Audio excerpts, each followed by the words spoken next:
Thanks for tuning in to Tapped In. If you're feeling stuck or overwhelmed on the mats, come find your direction in our DFM Coaching BJJ School community. Now, let's get started.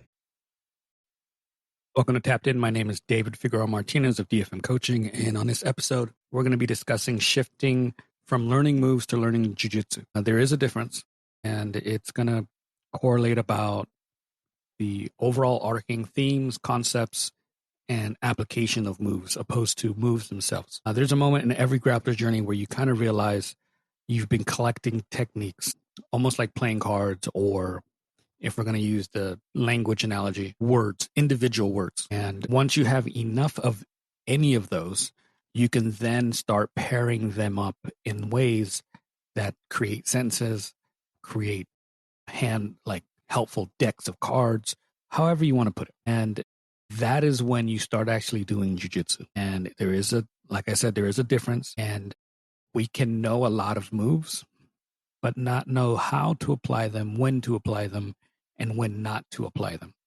And then we can not know how to connect the moves in a way where they then now speak a sentence, paragraph in a language. That takes time. So there's a turning point where, let's say, white belt-ish. You come to class, you're learning, if you're unfortunate, you're learning random techniques. That approach makes this turning point a lot harder, and it takes a lot more time.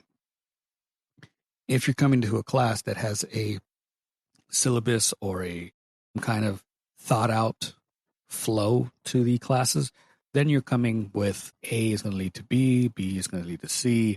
Sometimes it's going to lead to D, other times it's going to lead to F, and so on. But it starts to create a little bit of like a root system or a tree of techniques based on what may or may not have occurred in any given situation. The move phase is where beginners are naturally sitting, memorize individual techniques and steps to techniques.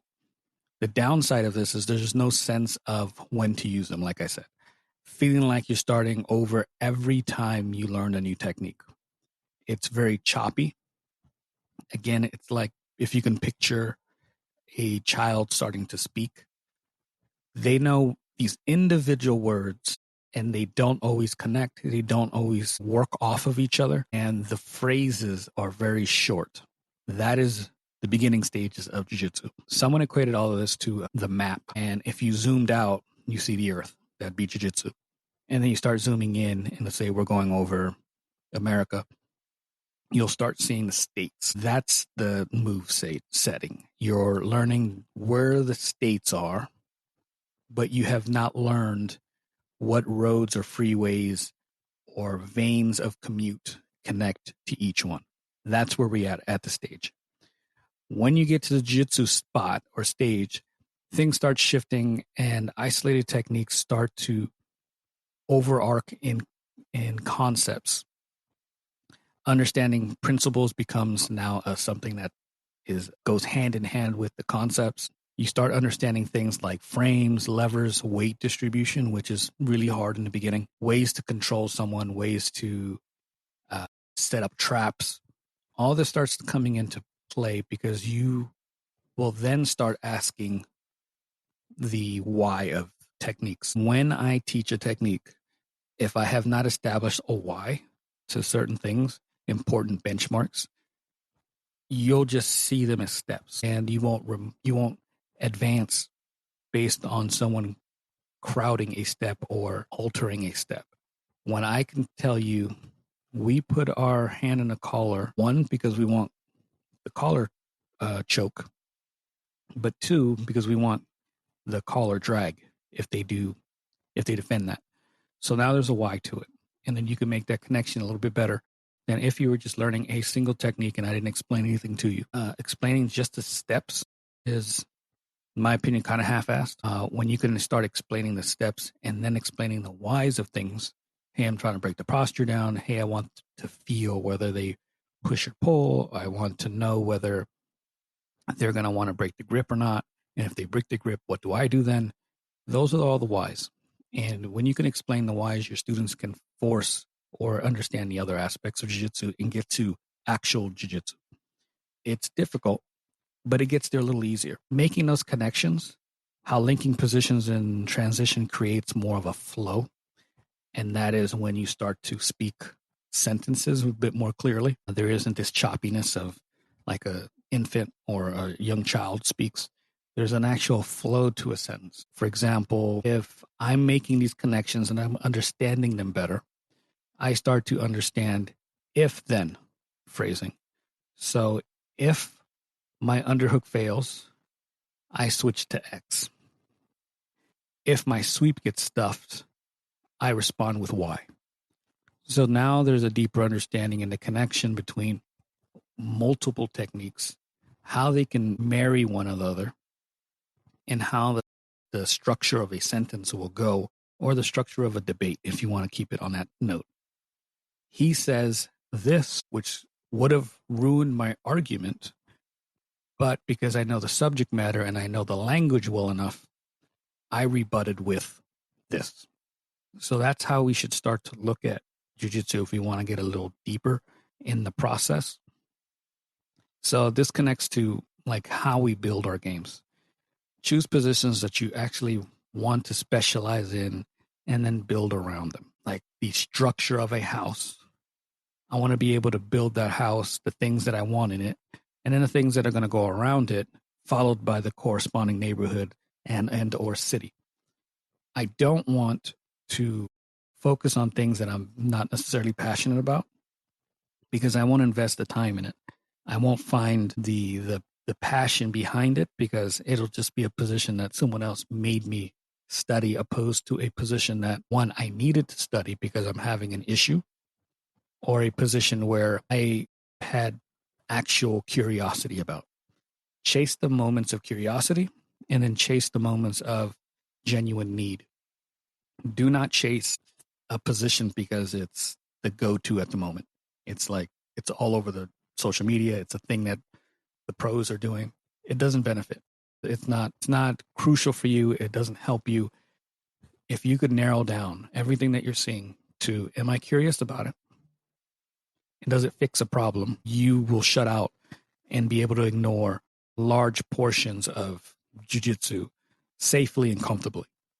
When you don't have those things, those parameters, you'll just chase everything and you'll want to learn this one day and you'll want to learn that the next. And it becomes cumbersome and nothing gets fixed and nothing gets completely built out. You'll have half done projects within your jiu-jitsu arsenal that just lead nowhere. So some practical tips.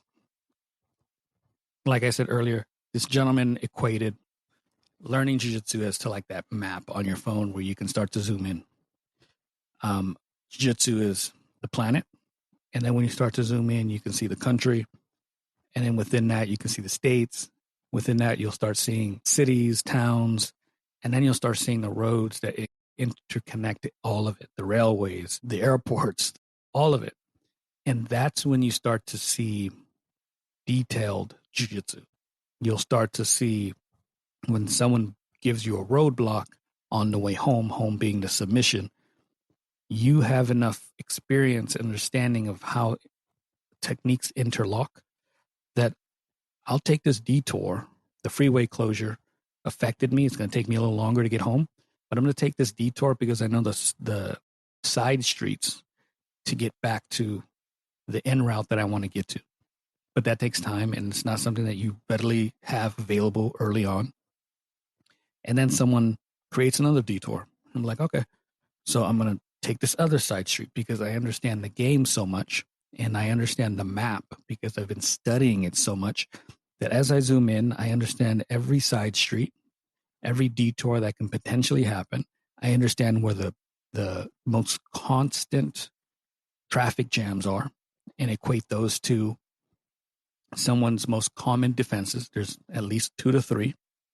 And because you are so aware of, hey, this gentleman's a purple belt. Purple belts usually do this response because they're more keen on X. So I understand that I'm going to have some traffic at 4:30 p.m. that afternoon. I'm going to hit the side street anyway. I'm going to let them believe I'm going to take this route. And then I'm going to take a side street just before I get to the traffic jam. So you can start setting up traps that way. They are constantly adapting or adjusting to the things that you're doing but you understand every side street so well that you just take a side street. You're not bothered. You're not panicked by it. It is what it is. And you're just moving along based on what kind of detours they want to set up for you. Understanding that you have a response and an answer for every detour they present. You're not emotionally involved in the fact that you couldn't finish or you couldn't get home in a certain route or a certain time. Getting that finish and getting home is going to happen at some point. It's your job to kind of move and flow in and out of what is being presented to you. You don't have to force anything. You don't have to try to get past the traffic or the detour. Your job is to understand the flow of jiu-jitsu, what connects, what doesn't, and moving across.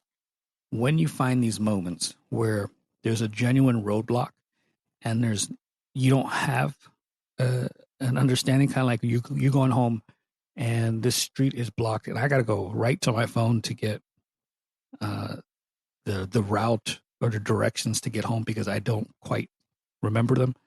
That's something I need to work on. So when you reach those moments where you're just like, I don't know what I'm supposed to do here, that's when you start asking questions.